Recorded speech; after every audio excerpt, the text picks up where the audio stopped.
Bonjour tout le monde, c'est Stevie de Music Feelings. C'est aujourd'hui, on va revenir sur la carrière d'un des groupes phares du début des années 2000. Les filles en étaient totalement folles, elles jetaient leurs culottes quand elles les voyaient passer à la télé. On a eu pendant 2-3 ans, parce que ça n'a pas duré hyper longtemps, mais ça a été très vif. On a eu quelque chose de très effervescent autour de ces 4 garçons qui formaient le groupe B2K. Ils se sont séparés de manière assez brutale. On va revenir sur les raisons de leur séparation, mais l'histoire de B2K en réalité est très vaste. Elle inclut d'autres histoires, elle inclut d'autres artistes, et donc de fait cette vidéo va à la fois nous servir d'analyse pour revenir sur la carrière des B2K, mais aussi de présentation pour la carrière de d'autres personnes, parce que bien sûr si on parle de B2K on doit parler de ce monsieur-ci,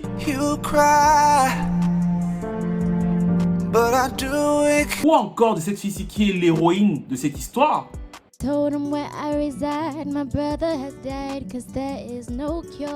Mais de manière encore plus factuelle, de manière encore plus musicale, on va revenir sur l'ADN. Pourquoi les B2K ont marché? Qu'est-ce qui faisait en sorte que ça marche? Quelle était la formule? Quelle était l'inspiration derrière le son B2K? Pourquoi ensuite ça s'est arrêté? Pourquoi ils se sont donc séparés? Pourquoi Omarion pour beaucoup est une sorte de Manuel Valls? Sale traite, t'es pas mon pote. Non, non, non. Bref, on va commencer la vidéo. N'hésitez pas à commenter, à liker, à partager. I got a jump up in my ball. We love you, Shawty. L'histoire de B2K commence en réalité sans aucun des membres de la formation originale que vous connaissez en fait. Sans aucun des fameux beaux gosses qui faisaient en sorte que les filles perdaient tout leur sens là. Ils sont pas encore là quand l'histoire de B2K en réalité commence. Elle commence dans la tête d'un monsieur qui s'appelle Chris Stokes. Chris Stokes, c'est un gamin à cette époque, parce que nous sommes en 91, c'est un gamin et c'est surtout quelqu'un qui a totalement grandi dans l'industrie de l'entertainment américain en fait. C'est-à-dire qu'il a baigné là-dedans. Sa grand-mère était une actrice américaine très connue. Et en fait, lui, qu'est-ce qu'il se dit? Il se dit qu'il veut manager des talents pour que ces talents-là s'installent le plus pérennement possible, aussi bien dans l'industrie du divertissement que dans l'industrie du cinéma.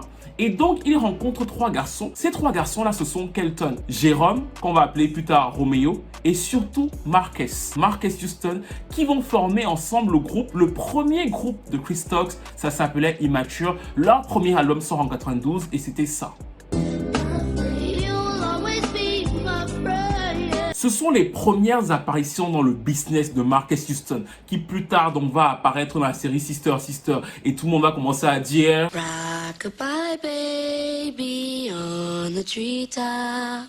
Oui, plus tard il va aller là-bas et c'est comme ça qu'il va atteindre un plus large public. Mais il commence par la chanson, il commence par avoir ses premiers tubes avec son groupe, mais donc aussi les premiers tubes de son manager et de son producteur qui s'appelle Chris Stokes. Plus tard encore, la formation va réussir à imposer des titres comme celui-ci, ou encore celui-ci. Et globalement, Immature, qu'est-ce qu'ils vont avoir? C'est qu'ils vont avoir pas mal de tubes R&B plus ou moins dans la tendance entre 94 et 97, mais ils vont jamais avoir un album qui va vraiment marquer en fait. C'est-à-dire que ça va être un groupe qui va passer entre les mailles du filet, qui va avoir des petits succès, qui va avoir une certaine reconnaissance, mais qui ne va jamais totalement s'ancrer dans l'esprit populaire. Ils n'ont pas d'album à succès, même s'ils ont eu des singles à succès, et ils n'ont pas non plus de reconnaissance à l'international, parce qu'ils n'ont jamais fait le passage en fait. C'est d'ailleurs pour ça que leur seul single classé en UK, c'était ça. Et il n'a été que 26e. C'est un groupe qui a fait de bons albums, mais c'est vraiment un groupe qui a atteint une niche et qui n'a pas pu breaker plus que ça. Mais cette notoriété de Immature, qu'est-ce qu'elle va faire? Elle va faire monter de plus en plus la notoriété et la crédibilité de Chris Stokes. Pourquoi? Son leader vocal devient de plus en plus visible. C'est bien sûr Marques Houston avec la série Sister Sister. Il prend de l'ampleur et il produit aussi sa sœur. Sa sœur Juanita se fait appeler MC Smooth et pareil, par le même manager, réussit à avoir plusieurs albums et surtout un tube entre 95 et 96, c'était ça. Donc là, nous sommes en 98 et Chris pèse de plus en plus dans le game, sauf qu'il a un souci. Il a un souci, c'est que son business principal, le groupe Immature, devient de plus en plus vieux. Quand ils ont commencé, ils avaient 10-11 ans. C'était un groupe marketé pour les très jeunes quand ils ont commencé à leur début. Sauf que 10 ans après, 7-6 ans, il faut renouveler. Les garçons ne sont plus tout à fait les mêmes. Ce sont devenus des adolescents, ce sont devenus des hommes. Et il ne peut plus tout à fait les marketer comme il les marketait quand ils avaient 10-11 ans en fait. Donc il faut totalement changer la formule. Et c'est donc comme ça qu'il va commencer à les transformer. Ils vont devenir IMX et ils vont avoir ce tube-ci. Mais même avec un nouveau nom, avec ce titre qui sera donc un petit tube, c'est-à-dire qu'il est quand même 23e au Hot 100 américain, c'est un tube qui est diffusé, il n'arrive pas à ancrer les nouveaux visages, les nouvelles personnalités de ces enfants-là à la grande population américaine en fait. C'est-à-dire qu'au très grand public américain, IMX, ça n'imprime toujours pas. Et c'est donc là que Chris va changer de méthode. Il se dit, il va me falloir un nouveau groupe. Un nouveau groupe, pourquoi? Parce qu'il va y avoir chez les adolescents un besoin d'avoir de nouveaux garçons sur lesquels il va falloir triper, sur lesquels il va falloir fantasmer. Il fait une bonne analyse, il y a ce besoin-là qui va naître. Et pour que ce besoin-là naisse et que j'en profite, il me faut des personnes qui vont l'incarner. Et c'est donc comme ça qu'en recherchant de nouvelles personnes, il va tomber sur Raz B, G-Boog et Lil Fizz. Anthony and they loved us and signed us on the spot. Time in New York, we got to visit Times Square. We got to see a lot. At least get a work permit because without a work permit, Quand Chris les rencontre, Chris a de très grandes ambitions. Dans sa tête, il y a quelque chose qui fait poup, poup, poup, et ça clignote, ça clignote, ça clignote. C'est un truc qui s'appelle The Ultimate Group. Il est persuadé que les adolescents du début des années 2000, en plus à l'époque, le début des années 2000, on se dit qu'il y a beaucoup de choses qui vont changer. Il est persuadé que ces adolescents-là auront besoin d'un groupe. Il veut être la personne qui veut l'incarner et surtout, il veut construire même un empire en fait. Donc, il se dit que les trois là me semblent intéressants, mais il me faut un leader vocal. Et il cherche le leader, et ça va venir par hasard. Ils vont tomber sur un petit monsieur qui a 1m60, qui sait faire pas mal de galipettes, sauter, descendre et tout, et qui a une voix qui ressemble étrangement à un monsieur d'un autre groupe qui marchait bien à l'époque. C'est bien sûr Omarion.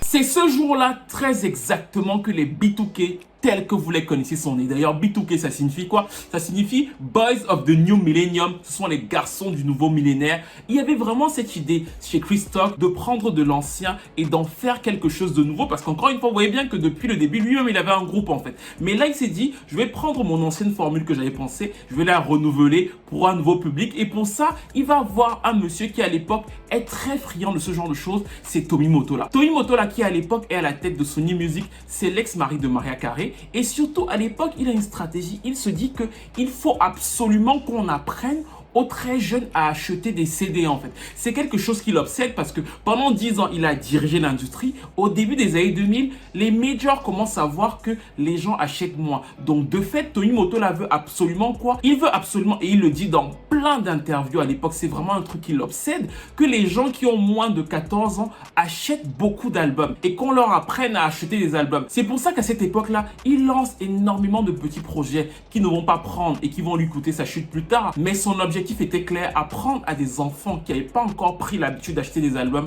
à acheter des albums. Comme ça les aurait plus ou moins détournés de ce qui leur pendait au nez, à savoir le téléchargement illégal. Ça, c'est l'idée de Tommy Mottola et il est prêt à tout. Vous savez que Tommy Mottola, l'un de ses grands métiers, l'une de ses grandes forces, c'est bien sûr le marketing en fait. Le marketing de Tommy Mottola, ça vous oppresse, ça a fait la carrière de cette femme-ci.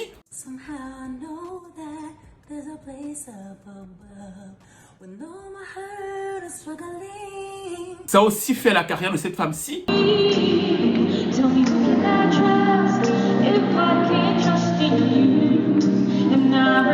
Ça ne veut pas dire que Mariah Carey n'a pas de talent, mais le marketing de Tommy Mottola derrière la carrière de Mariah Carey est incroyable en fait. Quand vous voyez même Mariah Carey avant Tommy Mottola, vous voyez Mariah Carey après Tommy Mottola, il y a un avant, il y a un après en fait. La manière dont il communique est très oppressante et aussi très efficace à l'époque en fait. Il faut savoir que moi je viens d'une génération où beaucoup de gens pensaient que Jennifer Lopez avait fait une assurance pour ses fesses en fait. Parce que les fesses de Jennifer Lopez étaient tellement immenses que Jennifer Lopez avait fait une assurance pour ça. Et même beaucoup de femmes noires qui en réalité ont pour beaucoup plus de fessiers que Jennifer Lopez étaient admiratives des fesses de Jennifer Lopez. Mais c'est pour vous dire à quel point le marketing de Tommy Mottola était tellement oppressant qu'on était totalement englué dans son monde. C'est de lui que Chris Stock va beaucoup s'inspirer pour les plus ou moins mensonges qu'on va avoir dans le groupe B2K. Mais surtout, quand Chris Stock va aller le voir, il va lui dire « J'ai besoin de la machine parce que ce groupe-là va marcher. » Et Tommy Mottola va lui dire « Oui, je vais t'offrir la machine. » C'est comme ça qu'on va commencer à voir les B2K absolument partout. Parce que l'une des grandes forces de B2K, c'est que ce ne sont pas de gros vendeurs, mais la machine Mottola fait que vous les voyez partout. Parce qu'il faut que les petites filles deviennent folles, parce qu'il faut que les petites filles achètent. Et leur premier single, c'était ça. Ce titre est un titre que beaucoup d'entre vous connaissent. C'est le premier single de B2K qui va être hyper supra diffusé. Surtout qu'à l'époque, c'est le premier single. Ils ont leur émission sur MTV. Donc on les voit partout. La chanson passe partout. Même si en réalité, ce titre, encore une fois, ne va pas être un immense succès. C'est un titre qui va simplement se classer à la 37e place au Hot 100. Mais Sony Music a mis tous ses moyens derrière pour qu'effectivement on l'entende. Et surtout, il marque quoi? Il marque bien sûr l'identité musicale derrière les B2K en fait. Parce que c'est ça qui est très intéressant sur la stratégie de Tomimoto là, qui sera suivie par d'autres labels. Les années 2000 en fait, en termes de R&B pop, c'est quoi? C'est que l'industrie se rend bien compte qu'ils vont faire face à une récession. Et qu'est-ce qu'ils font dans cette récession? C'est qu'ils se disent, on va prendre des produits qui ont plus ou moins marché avant dans les années 90 et dans les années 80, on va les réadapter à la nouvelle génération en termes de visuel et on va pousser au maximum en termes de marketing en visant une audience très jeune, et c'est sûr et certain que ça va marcher. Chez B2K, vous allez tout de suite remarquer, si vous avez l'oreille, que en réalité B2K, surtout Omarion, bah c'est Sisqó. Réécoutez encore. Dans la manière dont Omarion parle, dans la manière dont Omarion danse, dans la manière dont Omarion pose, il y a énormément de Sisqó. Et pour ceux qui ne comprennent pas, ou alors qui sont trop jeunes pour comprendre l'impact de Sisqó à ce moment-là, je vous invite à aller revoir la vidéo sur la carrière de Sisqó, parce que Sisqó a un impact assez dévastateur à l'époque, et c'est pour ça qu'on prend Omarion en fait. C'est parce qu'il y a quelque chose de très fin à faire dans la ressemblance entre les deux, et même dans la manière dont Omarion pose sur les titres de B2K, vous entendez toujours Sisqó, même le remix. J'aime beaucoup ce remix là d'ailleurs, mais en plus de cette influence vraiment marquée de Sisqó et de Dru Hill dans le son de B2K, il va y avoir quelque chose de très malicieux en fait. Pourquoi? Pour les balades assez classieuses de B2K, on va prendre un groupe, on va s'inspirer d'un autre groupe de R&B des années 90, c'est le groupe Troop. Ils sont pas très connus en Europe, c'est eux. Et c'est notamment Steven Russell du groupe Troop qui va écrire l'autre single des B2K, ça s'appelle Gas to Be, la balade assez classieuse là. Vous retrouvez encore la manière dont les Dru Hill saccadent leurs chansons, mais en plus il y a le côté très classieux, très lisse de Troop, et c'était ça. D'ailleurs, il y a encore la voix de Steven, quand vous écoutez bien la chanson, il n'y a pas que Omarion qui chante, il y a encore la voix de Steven sur les vocals en lead en fait, ça donne ça. Et ce titre non plus, même s'il va y avoir beaucoup de diffusion parce que c'est la machine moto là et la machine Sony, bah il va pas y avoir un gros succès aux États-Unis. Il va se classer simplement 34e et l'album va être Millennium B2K. Oh, make some noise! Yeah! Nous sommes en 2001, le succès des B2K en réalité est pas ouf en fait. Disque d'or par rapport à tout ce qui est investi, c'est pas ouf. Mais la machine médiatique, la machine autour de l'image est tellement forte qu'il y a véritablement une B2K mania en fait. C'est-à-dire que les jeunes filles tombent complètement en transe quand on les voit. Ils font la première partie de Bawa qui aussi à l'époque était un gros succès. Et bien sûr, il y a quoi? Il y a une télé-réalité. La télé-réalité où on les voit vivre dans tous une grande maison. Et dans cette télé-réalité là, Chris Stokes va avoir son idée de génie, c'est de faire quoi? C'est de faire en sorte que les B2K ne seront pas seuls en fait. Ils vont y avoir aussi les IMX et il va dire que les IMX ce sont les grands frères de B2K pour essayer de rebrander ces deux groupes en même temps. Ça c'est sa première idée qui était très malicieuse, c'était ça. You know what I'm saying? You know what I'm saying? Got IMX and B2K on there. Donc, pendant que les jeunes filles étaient en train de triper sur leur nouveau beau gosse, lui, il pensait à quoi? Il pensait à utiliser B2K pour faire en sorte qu'il y ait toute une émulation autour de pas simplement les B2K, mais de tous ces artistes en fait. Si vous regardiez les B2K à l'époque sur les shows, vous voyez bien que très souvent quand ils sont invités quelque part, on fait passer Marques Houston en premier et après on fait passer les B2K. C'était par exemple ça. Parce que la stratégie de Chris Stokes, qui était manager, producteur de tout ce beau monde-là, était de vendre les deux, mais pas simplement les deux en fait. Il y a bien sûr une artiste que moi j'ai découvert à l'époque en pensant que c'était la cousine de Lil Fizz, c'est Jhené Aiko en fait. Parce que moi j'avais acheté l'album de remix de B2K et c'est la première fois que j'avais entendu Jhené Aiko que j'appréciais plutôt bien. Pourquoi? Parce que je pensais que c'était la cousine de Lil Fizz, c'était elle. We're doing a dog scene right now. Dude, man, that was She's so... like too little to like hold the dog, like sharpen up strength. Et on la voyait dans plusieurs clips de B2K à l'époque, comme l'autre petite artiste féminine de Chris Stokes à l'époque, c'était bien sûr Naya Rivera, c'était elle. Elle aussi faisait partie de ce petit monde-là où on se servait en fait de l'effervescence autour de B2K pour essayer de placer plusieurs talents, quitte à mentir en fait, parce qu'effectivement, Jhené Aiko n'a jamais été la cousine de Lil Fizz. A lot of people, I guess, thought that Jhené Aiko was your cousin or Right. something like that. Right. That was. Nah, they promoted it like that when, That's what I'm saying. Like, when that I was didn't just younger. come out of nowhere. Right, but we Et Marques Houston, je suis désolé, je sais que certains vont tomber des nues. Non, Marques Houston n'a jamais été le frère de Omarion. Oui, beaucoup de gens le croient et c'était voulu que vous le croyiez pour créer un lien, mais ça n'a jamais été vrai en fait. On les a fait vivre dans la même maison, on leur a créé une proximité. Pourquoi? Parce que c'était un coup marketing. Chris Stokes s'est dit, je vais mettre tout le monde dans la même maison, je vais créer une proximité, je vais tisser des histoires et les gens vont les aimer de façon équitable, les gens vont les apprécier comme un gros groupe et moi derrière, je vais pouvoir me faire mon argent. Mieux encore, dans le même temps que B2K, qu'est-ce qu'il va se dire? Bah, il faut que je lance la version féminine. Il faut que les petites filles s'identifient à quelqu'un et que les garçons se disent aussi que bon, bah voilà quoi, que les garçons, les hormones, voilà. Donc il prend 4 petites filles, ça va s'appeler TG4 et j'aime beaucoup leur album, pour vous dire, je l'écoute assez souvent et le premier single c'était ça. Vous l'avez reconnu? La chanson sonne un peu comme un mélange entre Brandy, produit par Missy Elliott. Mais vous avez reconnu la petite fille là? Là, je vous la remets.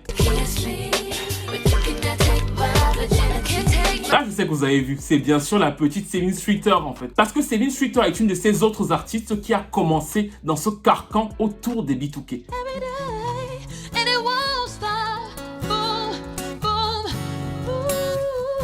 L'idée n'est pas mauvaise, elle se base sur quoi? Ce sont des ados qu'on vise, ils ont un lien affectif très fort. Si on leur dit que c'est la cousine de Lil Fizz, c'est le cousin de Omarion, c'est le frère, ils vont aimer tout le monde et bien sûr, encore une fois, ça va augmenter nos revenus. Le problème c'est que en 2001-2002, les B2K ils vendent pas de ouf en fait. C'est donc là que l'homme qui va changer toute l'histoire de B2K arrive en fait. Parce que ce que je vous dis est très important sur le décalage entre les ventes réelles de B2K et les diffusions et la promo médiatique de B2K en fait. Parce que cette promo médiatique et ces diffusions-là étaient entretenues par Sony. Et pour beaucoup d'artistes, des fois, vous vous dites « Oui, mais pourquoi ça ne s'est pas bien passé et tout ?» C'est parce que les gens comptent surtout sur les revenus, en fait. Un flop ne se mesure pas au fait que ce soit passé sur MCM pour une maison de disques, en fait. Parce que la maison de disques a travaillé pour que ça passe sur MCM. Un flop pour une maison de disques se reflète au fait que si c'est passé autant de fois, si j'ai investi autant pour que ça passe partout, bien sûr que les gens connaissent, mais est-ce que les gens achètent? Et pour B2K au début, c'est un peu frileux. C'est donc là que quand R. Kelly arrive, il va leur offrir ce qu'on va appeler leur premier hit number one. C'était bien sûr Bam Bam Bam, ça donnait ça. Il va aussi leur donner leur second gros hit R&B, c'était bien sûr Girlfriend. Et même le troisième et dernier extrait de l'album des B2K, c'était encore un titre de R. Kelly, c'était ça. Mais tout ce succès ne fait pas perdre le nord à Chris Stokes. L'album Pandemonium de B2K va avoir le platine, donc c'est mieux que le premier. Mais il se rend bien compte que B2K, malgré tout, ne fait pas des chiffres à la 5 millions, 10 millions, malgré toute leur exposition en fait. Donc qu'est-ce qu'il fait? Il se dit que B2K va vraiment lui servir de moyen. Et la preuve que B2K était bien sûr un moyen pour lui, c'est que tout de suite après qu'il se soit rendu compte que R. Kelly fait cartonner les B2K, il demande à R. Kelly d'écrire bien sûr pour les IMX. Donc du coup, on retrouve aussi R. Kelly en single sur l'album des IMX, c'était First Time. Et c'est aussi R. Kelly qui a produit le single de Marques Houston qui s'appelait Clubbing.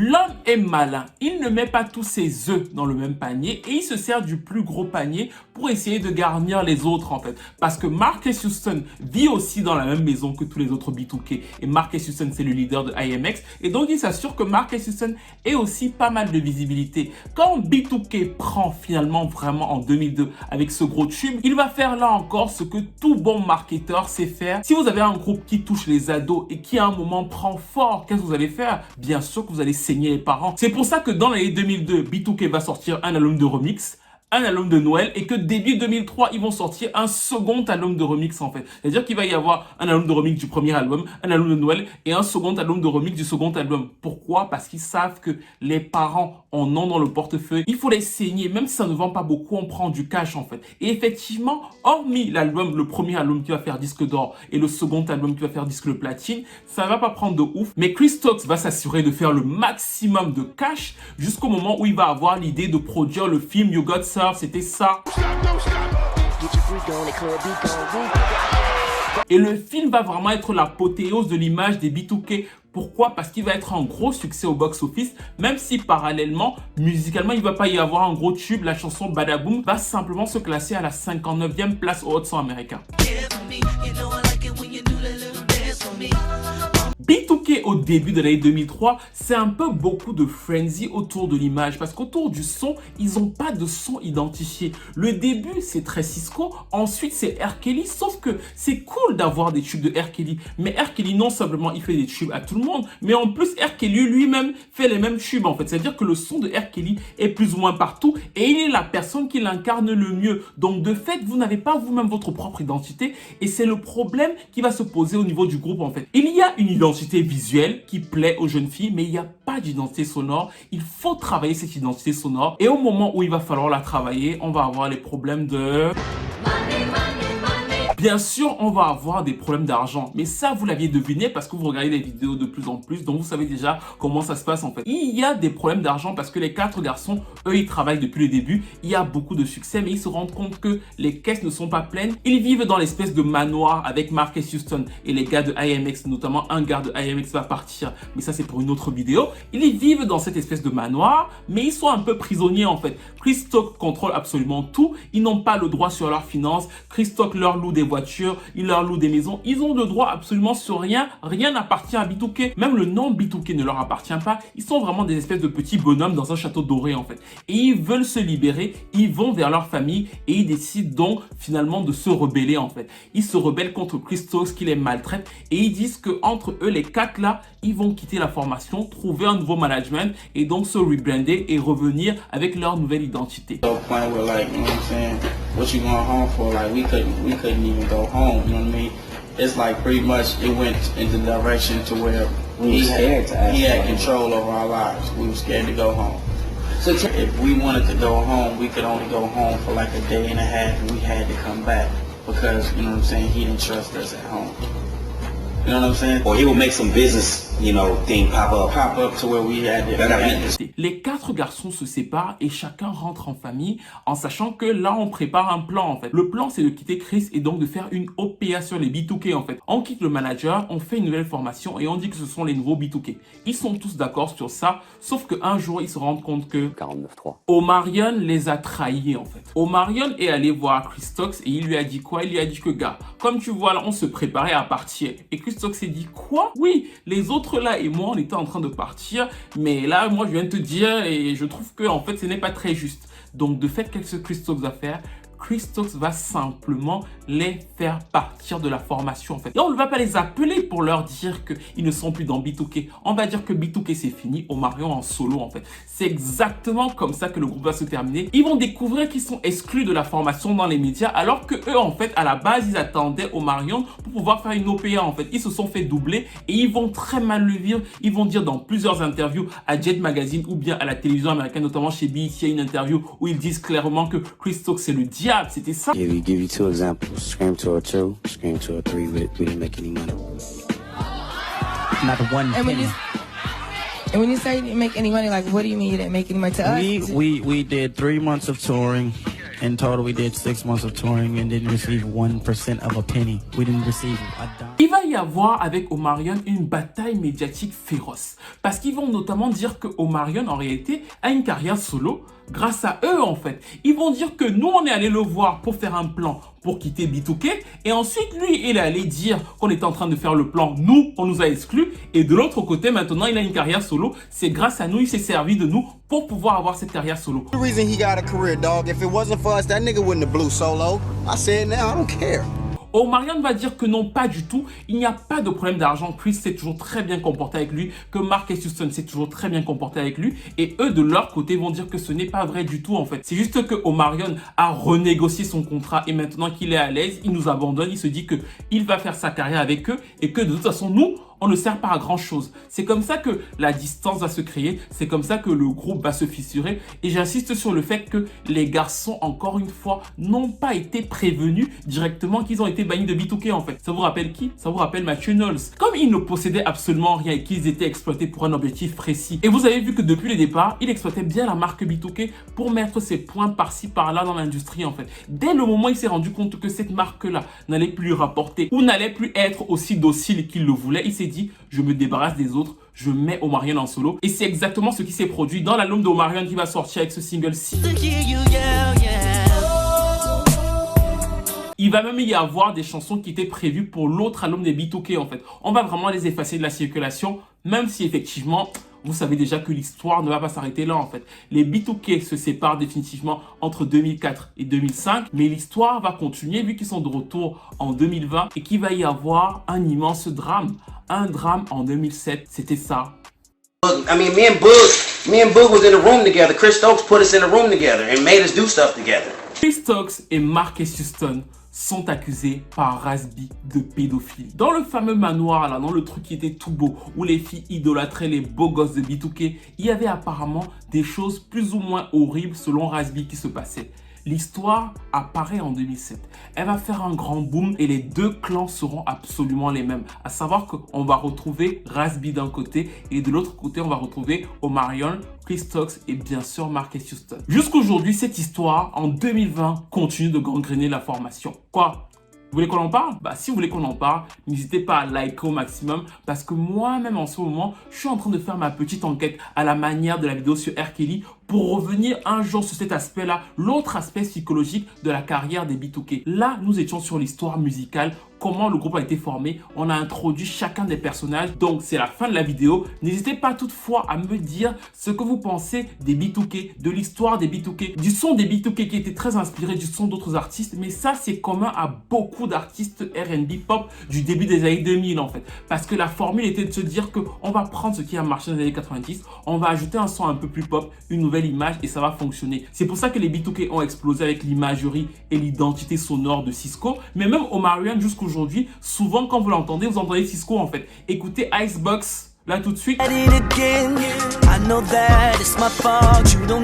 Bah, vous allez voir que le flow de Omarion dans les couplets, c'est exactement du Sisqó. Mais ça, nous reviendrons dessus dans une autre vidéo. N'hésitez pas pour le moment à liker au maximum, à me dire ce que vous pensez de l'histoire du groupe, à me dire ce que vous pensez de la séparation. Et surtout, j'insiste sur le fait que vous voyez bien que du début à la fin, B2K a toujours été un moyen pour Chris Stokes. Mais malgré tout, ce moyen-là lui a permis de dénicher de nombreux talents en fait. C'est-à-dire qu'il a pu mettre en avant Marques Houston, il a pu mettre en avant Omarion, mais au-delà de ça, bien sûr, j'en ai parlé, la grande vainqueur, c'est bien sûr Jhené Aiko en fait. Quand vous voyez la carrière de Jhené Aiko, c'est bien sûr par les B2K qu'elle arrive dans le business, mais il y a aussi Naya Rivera qui va passer dans Glee, il y a Sevyn Streeter, il y a beaucoup de talents qui ont réussi à émerger dans cette terre B2K. Et c'est aussi pour ça que cette vidéo est aussi une présentation, parce que quand on va revenir sur d'autres carrières, elle sera un lien en fait. Dites-moi ce que vous pensez de sa stratégie, dites-moi tout dans les commentaires et je vous retrouve très vite pour une nouvelle vidéo. Si vous likez au maximum, si vraiment il y a beaucoup d'entrain, bah je vais me dépêcher pour le documentaire sur l'histoire plus psychologique, moins musicale de cette formation. À très vite.